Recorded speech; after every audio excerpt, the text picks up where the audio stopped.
വയനാട്ടിൽ ഇന്നലെ രാത്രി മുതൽ ശക്തമായ മഴയാണ്.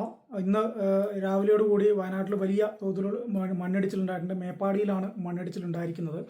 മേപ്പാടിയിൽ മീനാക്ഷി പാലം എന്ന് പറയുന്ന ഒരു പാലമുണ്ട്. ആ പാലത്തിനടുത്ത് ഈ തുരങ്ക പാത നിർമ്മിക്കുന്നതുമായി ബന്ധപ്പെട്ട് കുറേ മണ്ണ് കൂട്ടിയിട്ടിട്ടുണ്ടായിരുന്നു. ആ മണ്ണിലേക്ക് മലമുകളിൽ നിന്ന് ചെളിവെള്ളം ഒഴുകി വന്ന് അവിടെ നിന്നുള്ള മണ്ണും ഈ കൂട്ടിയിട്ടിരിക്കുന്ന മണ്ണും എല്ലാം കൂടെ ചേർന്ന് തൊട്ട് താഴെയുള്ള പാലത്തിന് മുകളിൽ നിർത്തിയിട്ടിരിക്കുന്ന ഒരു ടൂറിസ്റ്റ് ബസ്, അത് ഈ തുരങ്കപാതയുടെ നിർമ്മാണവുമായി ബന്ധപ്പെട്ടിട്ട് കുറേ ജോലിക്കാരെ കൊണ്ടുവന്ന ബസ്സാണ്. ആ ബസ്സിന് മുകളിലേക്കാണ് മണ്ണിടിഞ്ഞ് വീണത്.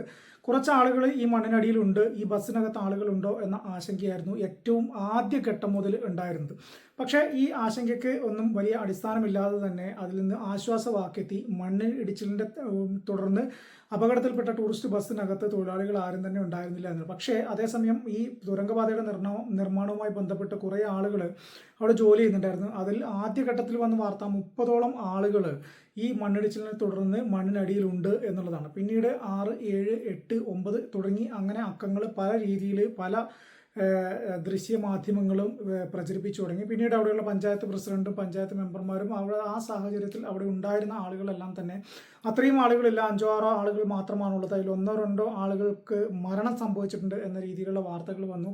അവിടെ നിന്ന് റെസ്ക്യൂ ചെയ്യാൻ പറ്റുന്ന ആളുകളെല്ലാം തന്നെ പെട്ടെന്ന് തന്നെ അവിടെ നിന്നും ആശുപത്രിയിലേക്ക് മാറ്റി. പിന്നീട് NDRF സംഘം ഉൾപ്പെടെയുള്ള ആളുകൾ സ്ഥലത്തെത്തുകയും തുടർന്ന് ദ്രുതഗതിയിൽ രക്ഷാപ്രവർത്തനം ആരംഭിക്കുകയുമാണ് ചെയ്തിട്ടുള്ളത്. എന്തായാലും ഇതിൽ മനസ്സിലാക്കേണ്ട ഒരു പ്രധാനപ്പെട്ട ഒരു കാര്യം, വയനാട് പോലുള്ള ഒരു സ്ഥലത്ത് കഴിഞ്ഞ 2 വർഷങ്ങൾക്ക് മുമ്പ് ഉണ്ടായ വലിയ അപകടം, ചൂരൽമല അപകടത്തിൻ്റെ ബാക്കി പത്രമായിട്ട് നിരവധി സ്ഥലങ്ങളിൽ അപകടങ്ങൾ ഉണ്ടാവാൻ സാധ്യതയുണ്ട് എന്നുള്ള റിപ്പോർട്ടുകളുണ്ട്. പക്ഷേ ഈ വലിയ മഴ ഇന്നലെ മുതൽ അവിടെ പെയ്യുന്ന ഘട്ടത്തിൽ പോലും എന്ത് സുരക്ഷാ മാനദണ്ഡങ്ങൾ അവിടെ സ്വീകരിച്ചു എന്നത് വലിയ ചോദ്യചിഹ്നമായിട്ട് വരികയാണ്. പിന്നെ മറ്റൊരു പ്രധാനപ്പെട്ട ഒരു ആശങ്ക എന്ന് പറയുന്നത്, ഞാനീ സൂചിപ്പിച്ച മീനാക്ഷി പാലത്തിൻ്റെ അക്കരയിലാണ് മേപ്പാടി സ്കൂൾ. അവിടെയുള്ള മേപ്പാടിയിലെയും അതോടൊപ്പം തന്നെ കഴിഞ്ഞ അപകടത്തിൻ്റെ ബാക്കി പത്രമായിട്ടുള്ള വെള്ളാർമല സ്കൂളിലെ കുട്ടികളെയും കൊണ്ട് ചേർത്ത് ഈ മേപ്പാടി എന്ന് പറഞ്ഞ സ്കൂളിലാണ്. അപ്പോൾ ഈ പാലത്തിൻ്റെ ഇക്കരയിലാണ് ഇവരുടെ വീടും അതോടൊപ്പം തന്നെ അവരുടെ രക്ഷിതാക്കളും എല്ലാം ഉള്ളത്.